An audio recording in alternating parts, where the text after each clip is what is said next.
¿Cómo influye la psicología a la hora de invertir en el mundo cripto? ¿Hay que holdear porque esto va a ser un eterno to the moon, como dicen muchos? ¿O por el contrario, es necesario vender, tomar ganancias? Y si hay que vender, ¿cuándo vender? ¿Cómo vender? ¿Y cómo influye la psicología en todo este proceso? Tener posiciones abiertas durante un mercado bajista es realmente un problema. Muchos quizá pensáis que no, que es que el mercado de las criptos siempre va a subir, siempre va a tener una tendencia alcista y que no es complicado encontrar el momento de salir del mercado, el momento de vender. ¿Por qué? Porque si yo pienso que mes a mes o año a año siempre el precio va a estar por encima, pues entonces parece que no es complicado encontrar ese momento de salida o que nunca tendría que estar ese momento de salida. Os voy a contar que no, que ese momento tiene que estar, que tenemos que tener una estrategia, cómo hacerla y cómo sobre todo hacer que la multitud no influya en tus decisiones y sean tus decisiones propias. Tenemos muchos casos en los cuales en nuestra comunidad nos preguntan ¿cómo es que podéis tomar esta decisión a día de hoy? ¿Cómo encuentras fuerzas para vender, ¿no? Y para cerrar una posición, por ejemplo, tomando ganancias? Y es que nos encontramos muchas veces con, y estos son casos reales, una persona que por ejemplo ha invertido y compró 20 bitcoins en su día y a día de hoy solo con vender 2 de ellos ya estaría recuperando toda su inversión. Pues incluso vemos que tomar esta decisión para muchos es bastante complicado. Sobre todo es difícil cuando el mercado está en máximos históricos y parece que nunca más va a caer. De hecho, os quiero traer un trozo de un vídeo grabado en abril del 2021 por mi colega Rafael. En este momento Bitcoin cotizaba a $55.000. Desde todos los rincones de Twitter y redes sociales nos contaban que Bitcoin valdría 100.000, 300.000, 1 millón, que no había vuelta atrás, que esto iba a ser ya un to the moon y que Bitcoin conquistaría el mundo entero. Tan solo unas semanas después de grabar ese vídeo, Bitcoin cayó un 40% hasta los $30.000, donde estuvo cotizando los siguientes 3 meses. Y de hecho, a día de hoy, 2 años y medio después de ese momento, Bitcoin sigue cotizando a niveles de $30.000, $31.000. Lo primero que tienes que tener en cuenta es que en el mercado hay una grandísima cantidad de participantes y todos tienen su opinión. Hay muchos que dicen que Bitcoin seguirá creciendo, hay unos pocos que dicen que va a caer. Cualquier opinión que existe atrae tu atención y puede influir en tus decisiones y en la opinión que tú tengas. Cuando hay euforia en el mercado y vemos velas verdes, todo el mundo participa de esa euforia y la opinión más común es que esta tendencia seguirá hacia arriba. Hay distintas carteras, cada uno tiene la suya.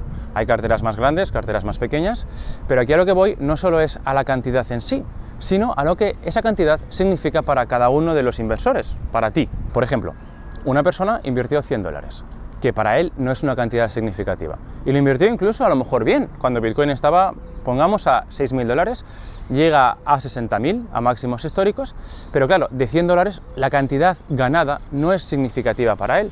Él, para que tenga unas ganancias más grandes, necesita que Bitcoin cueste pues 1 millón, por ejemplo. Él está convencido, él se autoconvence también y lo va gritando en las redes sociales. Sin embargo, tú invertiste no $100, sino 10.000, que para ti es una cantidad significativa. Y lo invertiste en el mismo momento que esta persona, cuando Bitcoin estaba a $6.000. Llegado a 60.000, la cantidad ganada, los beneficios, son bastante significativos para ti, por lo cual tu situación psicológica es distinta que la de esa persona. Lo segundo es que hay 2 tipos de personas, los inversores y los fantaseadores. Los inversores son aquellos que entienden la tecnología, la han estudiado, buscan el momento, como intentamos hacer nosotros, buscan el momento más bajo del mercado, compran, asumiendo todos los riesgos, incluso los riesgos de que Bitcoin de verdad llegue a valer 0, por ejemplo. Existen los fantaseadores. Estos suelen ser, ¿sabéis quién?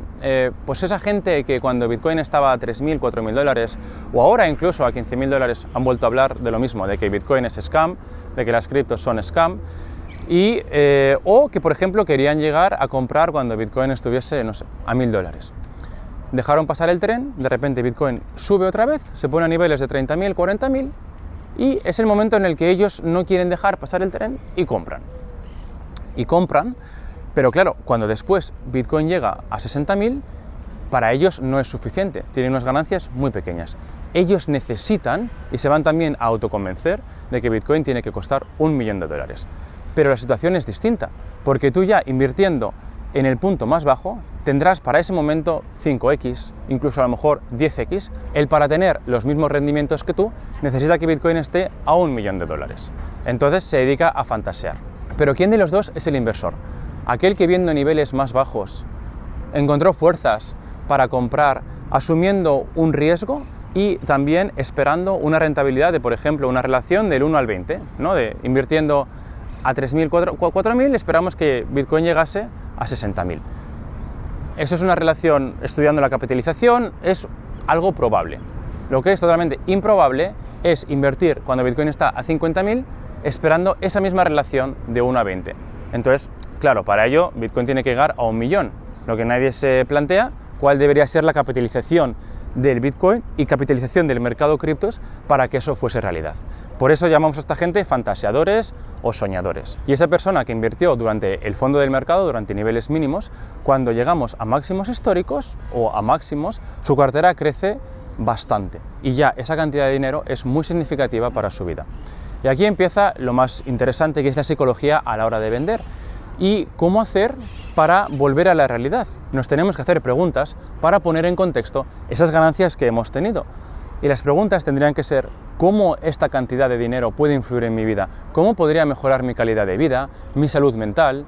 ¿Qué podría arreglar a lo mejor el apartamento? A lo mejor acceder a un coche mejor, a lo mejor dar a tus hijos una educación mejor. Son preguntas que nos tenemos que hacer para volver a la realidad y que esas cifras que vemos de nuestro depósito, que ha crecido, se ha multiplicado por 10, por 15 o por 20, no solo sean cifras en la pantalla. Cualquier inversor debe tener unos objetivos, incluso ese que invierte 100 esperando que llegue a 1 millón, debería tener unos objetivos. Vamos a poner un ejemplo de objetivos normales de una persona coherente, de un inversor coherente. Vamos a poner la situación en la cual tú inviertes 10.000 dólares, lo inviertes bien, inviertes en el fondo del mercado, consigues que pasado unos meses, pasado a lo mejor un año y medio, ese depósito se convierte en 300.000, ¿qué hacer? ¿No? ¿Cuál podría ser el objetivo? Sacar del mercado, tomar ganancias de 200.000 dólares, invertirlo en unos activos de menor riesgo y que den más seguridad, por ejemplo, inmobiliaria, un piso que después pongas en alquiler y crear así un ingreso pasivo, ¿no? De, por ejemplo, invirtiendo esos 200.000 dólares en un apartamento a un 5% anual, nos daría más o menos unos 1.000 dólares.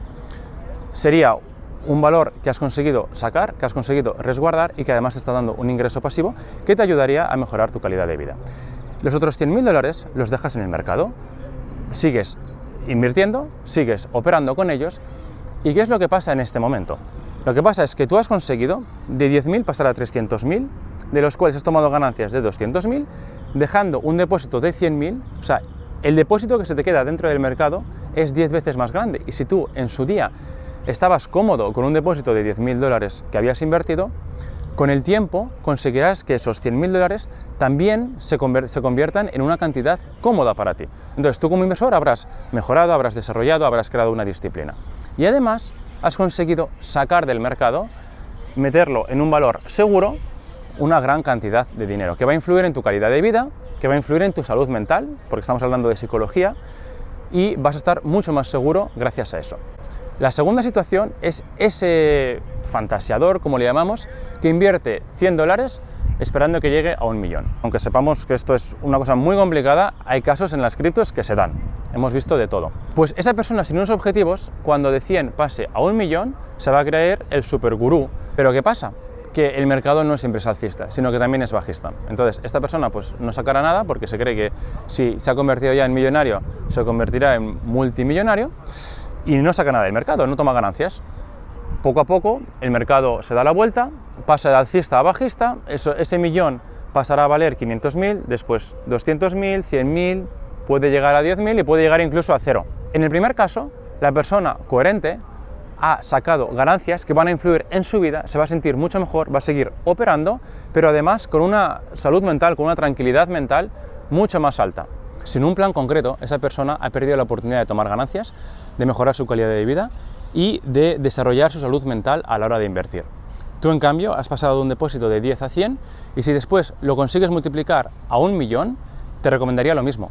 Sacar del mercado, por ejemplo, 500.000, invertirlo en la mejora de tu calidad de vida y el depósito dentro del mercado con el que operas pasaría de 100 a 500, gracias a lo cual tú de nuevo te habías desarrollado como inversor. Otra cosa muy importante es el tiempo. Tenemos mucha gente dentro de la comunidad que lleva con la posición abierta 5 años, invertido en Bitcoin en el 2017, incluso a día de hoy 6 años, a 10.000 dólares. Ahora estamos a 30.000 y dicen, no, yo no voy a vender porque yo estoy seguro de que Bitcoin llegará a estar a 500.000 o a 1 millón y entonces venderé. Esas personas llevan con la posición abierta ya 6 años. Puede ser que Bitcoin llegue dentro de 5, incluso de 50 años, a 500.000, a 1 millón. Es hoy cuando tú vives, es hoy cuando tú deberías de preocuparte de mejorar tu calidad de vida, de mejorar tu seguridad financiera, de desarrollar tu salud mental a la hora de invertir. Por eso te recomiendo que vayas poco a poco tomando ganancias y invirtiendo en esos bienes, redistribuyéndolo en otros mercados, diversificando tus inversiones, para que llegue un momento en el cual tú no te arrepientas de las decisiones tomadas cuando mires hacia atrás. ¿Qué pasa a la gente que nunca toma ganancias, que nunca sale del mercado? Pues aquí lo más interesante es la psicología. Y de hecho el manipulador lo sabe bastante bien, que es cuando tú, por ejemplo, tienes un depósito de $100.000 a niveles máximos de Bitcoin cuando estaba cotizando a 60.000. Pues bien, cuando Bitcoin empieza a meterse en la tendencia bajista, tú ves de repente como tu depósito de 100.000, Bitcoin pasa de 60.000 a 50.000 y tu depósito baja de 100.000 a 80.000. ¿Qué pasa? Que ya no vas a vender, ya quieres esperar y vas a pensar dentro de ti, esperaré a que llegue a 100.000 y entonces vendo. Pero tú ya no quieres vender porque ya has visto la cifra de 100.000. Bitcoin sigue bajando, ves que pasa de 80.000 a 60.000 y tú sigues esperando. De 60.000 pasa a 40.000, 20.000, puede ser que incluso llegue hasta cero. Pero tú vas a seguir siempre esperando, siempre mantendrás la esperanza. Y es lo que le pasa a la mayoría de los inversores, que se quedan atrapados dentro de sus posiciones durante las tendencias bajistas. Esto lo estudia muy bien el manipulador y lo usa, porque para el manipulador tenéis que entender que el momento más crucial es cuando estamos a máximos históricos, cuando el mercado se da la vuelta. ¿Por qué? Porque el manipulador necesita que durante las tendencias bajistas él va a estar vendiendo los activos que tiene. Él quiere vender solo, quiere que nadie más le moleste, porque si de repente todo el mundo se pusiese a vender, caería, no habría liquidez y él no tendría tiempo para distribuir sus activos. Y al final, como resultado, los que toman ganancias son o bien aquellos que entienden cómo se mueve el mercado o el manipulador, que es el que manipula el mercado. Porque él sabe perfectamente que aquellos que creen en tu demon eterno, en el eterno holdeador, ese no va a vender. Ese siempre va a esperar ver unas ganancias por encima de lo que él tenía y al final se va a quedar atrapado en sus posiciones durante todas las tendencias bajistas. Ahora me encantaría que en los comentarios escribieses si te has sentido identificado con alguna de las situaciones que he mencionado en este vídeo. Si es así, escríbelo, lo comentamos, seguro que hay mucha gente que ha sentido lo mismo. El tiempo es tu recurso más valioso, así que te deseo que uses el tiempo que tienes hoy para mejorar como inversor y que en el futuro puedas tomar decisiones más atrevidas, más valientes, también siendo más consciente y así que puedas tener la mayor cantidad de ganancias posibles. Te deseo suerte y nos vemos pronto. Hasta luego.